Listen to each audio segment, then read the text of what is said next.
Hey people, it is I, Power Bounce, with a video. Finally, thank God. And today, I thought it'd be a very interesting day because this is my first ever. Oh, hi Laura. My first ever tier list. And of course, if you see at the top, it's about the creatures from Monster Hunter Rise. I've recently completed it, and honestly, it's pretty decent. It's pretty decent. So I thought maybe this would be a good time for me to go over each of the monsters in general and give my honest opinion about them. Because each of them are different, but I have a feeling for each of them. Now, this isn't a definitive answer. It's more of a personal experience sort of thing. So other than that, let's get started with the first monster on the list. Now, these aren't necessarily in order, so please bear in mind with that. So we have Bishaten at the first one. He's this weird monkey bird hybrid thing, and he's actually kind of cool. Design-wise, he definitely looks like his yokai part. Ecology-wise, not really sure how he fits into the ecology. I mean, he's half monkey, half bird. What does he do? Fight, it's really fun. He's a very respectable creature. I just have no idea what to classify him. But he'll be in B tier. Next up, Volvidon. Volvidon is one of the more interesting creatures in Monster Hunter. Basically, Armadillo Bear. And I do know what you're probably going to say, because I literally thought the same thing. It's like, you know how in Avatar: Last Airbender, they came up with a Armadillo Bear? Yeah, that's basically it. He's not the hardest fight, nor is he the worst fight. I mean, he's the best out of the four. I mean, he's the second best out of the four so far. But I don't know. I'd put him in C tier, at least. Great Izuchi is the first monster you ever fight. And design-wise, it looks pretty cool. Unfortunately, whenever you learn about his origins and what's his concept, it tends to fall flat. Don't get me wrong, I like the concept of a knife raptor, but the yokai it's based off of is based upon a knife weasel. And in Iceborne we were introduced to the Wolg. So why couldn't that be the starter monster or whatever? Yeah, well. Also, I fought Glavenus in Iceborne, so hunting this guy just feels like a lesser toned down version of it. Not the most exciting fight, but definitely sort of a letdown. The first ever monster to go in the D tier. Gos Harag. Holy crap. That thing was a freaking nightmare, and a wall, I might add.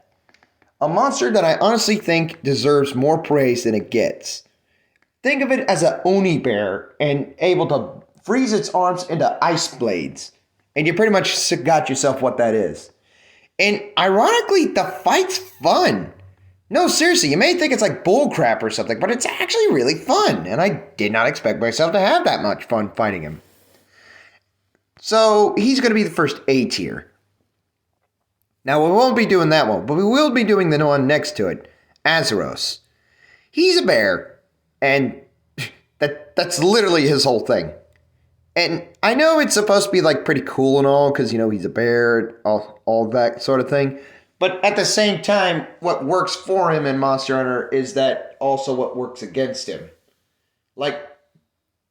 He is a bear in Monster Hunter, but at the same time, it's just a bear in Monster Hunter.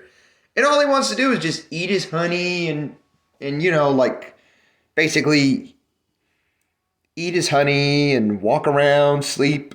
And the poor dude gets picked on by everything. It's like, why? Why exactly? Why would you want to pick on this guy?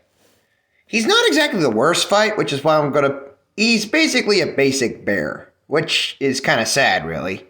But, it's understandable.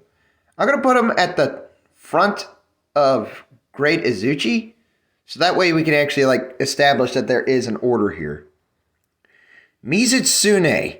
While we didn't get Lagiacrus, we did get this guy. And I will likely say that while he's not the one I would have wanted, he's the one we definitely needed. Mizitsune is a real blast to fight, especially as a great sword with the wire bug. You now can match the agility of the Mizitsune. And the bubble thing, the bubble status element, definitely worth it. I even got myself bubbled at least once or twice during the fight just to experience it. It is hilarious. Definitely going to put this one up in the S tier. One of the best fights ever. The same thing will go for Bazelgeuse. For those of you who don't know, Basil is definitely a monster that is a huge step up from what most others would think of. The creature itself is an A-52 bomber in the form of a flying wyvern, and is definitely something that I would recommend a lot of people to check out. Introduced in World, he became a fan favorite as the invader monster, pretty much replacing Deviljho at that point. And as such, I would place him much higher than Mizitsune. Definitely a step up. Tobi-Kadachi is an interesting concept. Now, back in World, he was basically Viper Squirrel. And that's pretty much it. But ever since coming into Rise, I'd say the aesthetic has actually grown on me. It's actually been a little better for me too. Some of his moveset looks pretty impressive. I mean, he's been practicing his flying abilities. Overall, a more fun fight and definitely a cool concept. Not going at the bottom of A tier, but definitely deserving of the higher A. Barioth, my favorite of the pseudo flyers. Definitely something that I would choose to ride into battle. Boy, he got nerfed. In Monster Hunter World Iceborne, he was like the bee's knees. He could even go toe-to-toe with something like that of a Tigrex, which, we'll probably get to. But as of Monster Hunter Rise, he definitely fell short. I think it's because people kind of felt bad that Barioth became a wall and stuff, but I really do think he's actually a pretty decent one of the two. I also prefer Barioth over Tigrex in the snowy regions. Tigrex, I think, would actually, believe it or not, be somewhere in the more deserts, while this guy lived in the mountains, in the snow areas. Overall, high B tier, probably the top of B tier right now. We'll see how it goes. Kulu Yaku is cooler than you. Granted, Monster Hunter doesn't really make good natural monsters sometimes, but Kulu Yaku is definitely something to give praise. He's a definite fun fight, and a little cruel at times to hunt though. He's not the worst fight, nor is he the hardest, but he is basically pretty much what Monster Hunter is. What Monster Hunter wants to be. And that's a natural monster world where the creatures are just animals. Definitely somewhere higher up in C tier. Diablos. Boy howdy, this guy was a tough fight. He was my first ever wall in Monster Hunter World. Well, actually, third one. And definitely deserves the praise of the apex of the desert.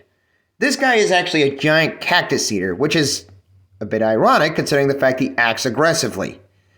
Not a very hard fight, but once you get the hang of it, you're able to go toe-to-toe with him. Definitely putting him up at the top of A tier. Zinogre. I've never really been part and partial to Zinogre. I mean, I get he's a Thunderwolf, but other than that, I don't really understand the appeal. I mean, granted, he is cool, but I think he's just trying to be too much to do at once. Don't get me wrong, the fight is cool. The fight is good. I just feel like maybe tone it down with some of the spamming attacks and maybe we're good. For that, he's going to go in the middle of C tier. Pukei, F. Look, I'm going to be the first to say it. Pukei did not deserve to come back over into Rise. And I will stand by that. I'm not sure what they thought was a good idea, but Pukei is not an idea. It's just a concept. Nothing more. So, yeah. Plus, the fight doesn't seem to fit his character. Like, he's able to stretch his tongue out and stuff. And I know he's supposed to be, like, part frog chameleon thing, but I'm, like, not really feeling it, Turns out he's not actually at the bottom of F tier. There's somebody else special for that. Ragna Kadaki. Holy crap, it's a fun fight. A giant fire-breathing spider monster that's able to use its own young as battering rams. and throw them around like they're nothing's business. Definitely a very high up there when it comes to A rank. Sorry. Definitely high up there in A rank. Definitely going in the top of A rank. Hopefully that'll adjust itself naturally.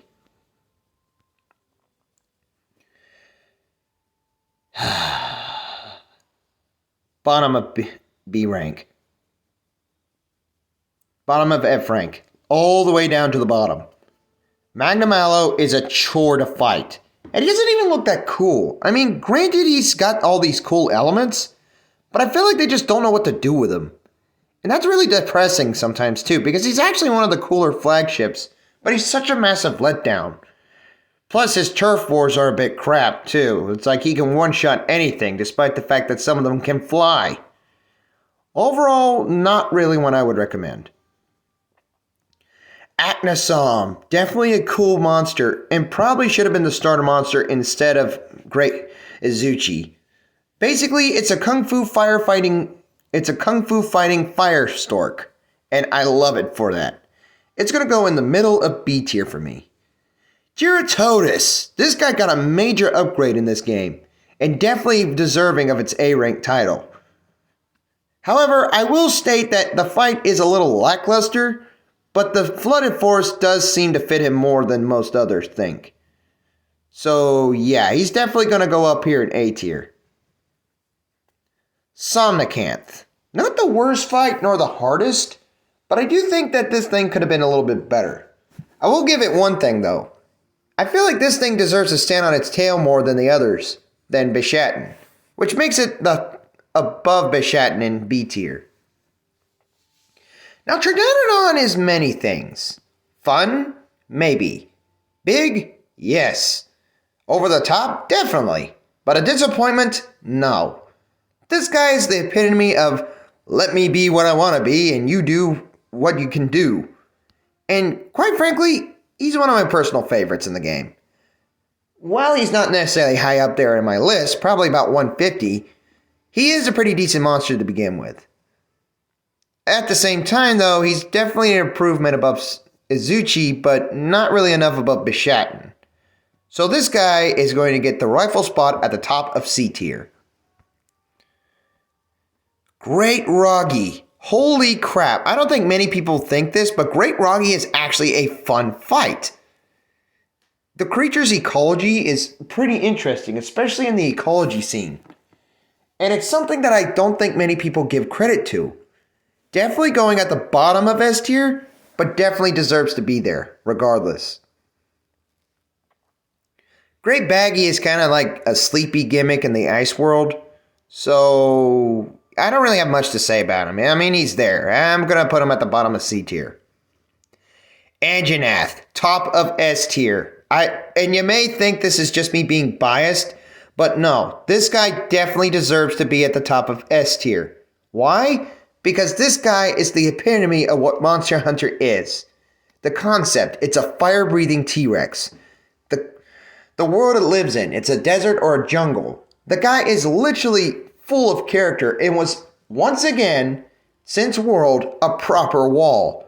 Definitely my first wall in World, and definitely my first wall in Rise.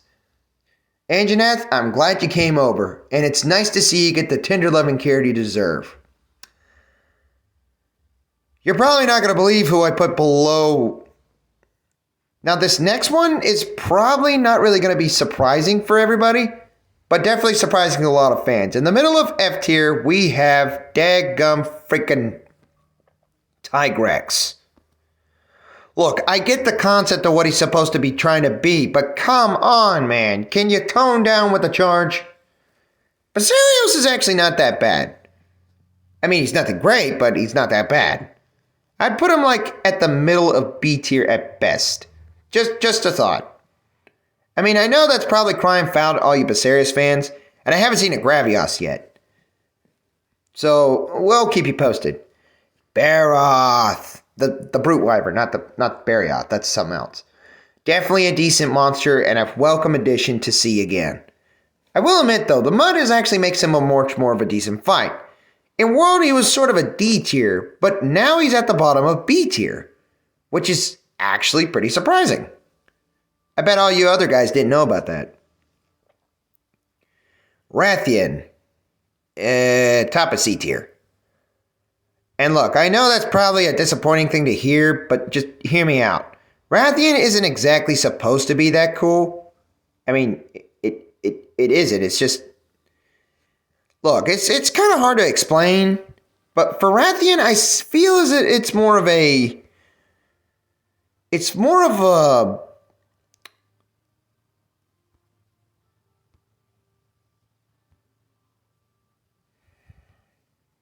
hold on, let me get this organized.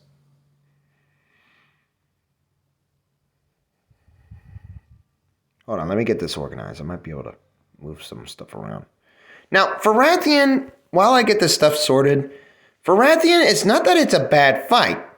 It's just that she doesn't fly. And with Rathalos being the flagship of the series, it kind of makes it lackluster.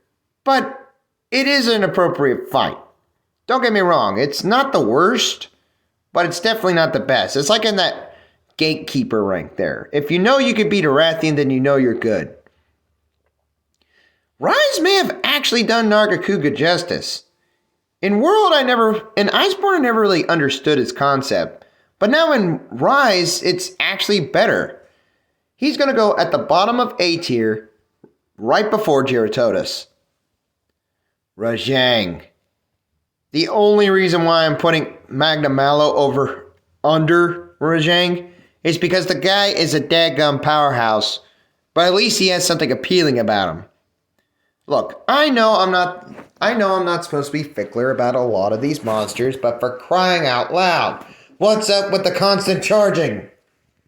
Also, he hits like a dadgum truck.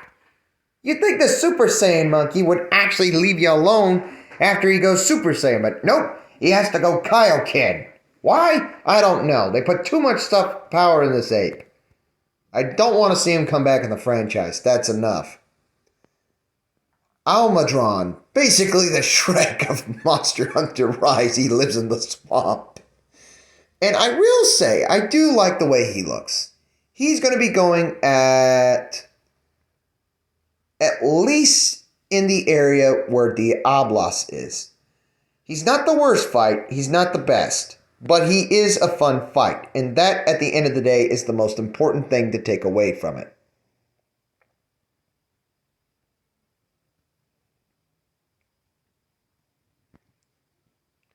Lagombi, the bunny bear.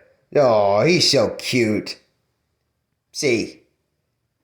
And I do mean C as in even below Kulu, but above that guy. Khezu.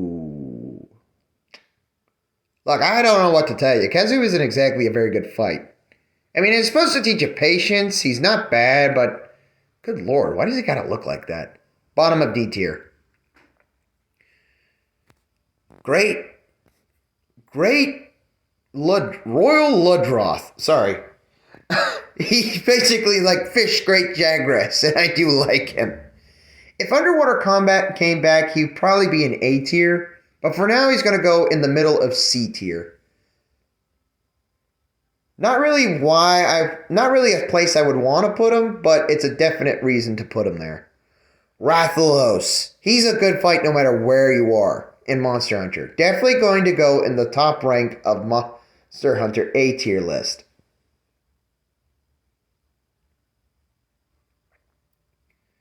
Now we're going to talk about some Elder Dragons, and boy do we have a lot of them. First off, let's not talk about the Apexes until later. Teostra, an actual fight, but I do feel like he's a little more gimmicky than it was last time. Not a bad one, but definitely a decent one overall. I do think he's more of a C tier at best. And I'm not saying that to be disrespectful, I'm just saying that because I don't feel like he deserves some of the high praise. I would put him next. I am going to, however, put him above Rathian, though, because I feel like he kind of deserves that bit of recognition, you know? Also, hold on, let me... Dadgummit. Okay, that one, then this one. This is on my phone. Please have patience. Okay. Okay, there we go. There we go. There we go. This one. This one. This one. This one. This one. Okay. Okay. And then this one. This one. And then this one. And this one. And this one. Oh, crap. Okay, so Kushala Daora. An actual fun fight this time. He's definitely an upgrade over some of the other ones. But if you ask me of what he's a best upgrade over, it's actually Gos Harag. He's not really the best fight again, but he is a decent fight overall. Much have to say, I do prefer Gos Harag over this guy. At least he doesn't blast you with wind pressure, for crying out loud. Definitely deserving of the A rank. Chameleos. Bottom of A rank. I mean, true, he's not the worst fight, and I absolutely love his design and abilities. But at the same time, I kind of feel like he's a bit of a cheapster. I know he's not really supposed to be, like, that hard, but I do feel like that he kind of fits the whole, oh, well, look at me, I can turn invisible thing. Ibushi. The Galewind monster. Holy crap, that thing was a fight and a half when it was the Rampage. Definitely at the bottom B tier. He's not bad at all, he's just really underwhelming at times, that's all. Gargwa. Iyushi. Definitely same place. Gargwa the All-Mother. Bottom of A rank. Now, this wasn't made by chance. I just kind of felt like the fight kind of was underwhelming. And of course, Valstrax. Definitely going at the top of A rank. I don't care what you say. I don't care who you are. It's Valstrax. And any disrespect on my boy's name is going to be met with both fire and fury. As for the Apex monsters, I just feel like they're more for a Rampage gimmick. So, yeah, that's just them. They're in their own separate tier, and I don't really fight against them much to actually have an opinion about them. But hey, that's the list. Hopefully you guys agreed with it. What do you guys think of the monsters in the series? And which one was your favorite from Rise? My name is Powerbound, signing off, and as always, may the wild be with you.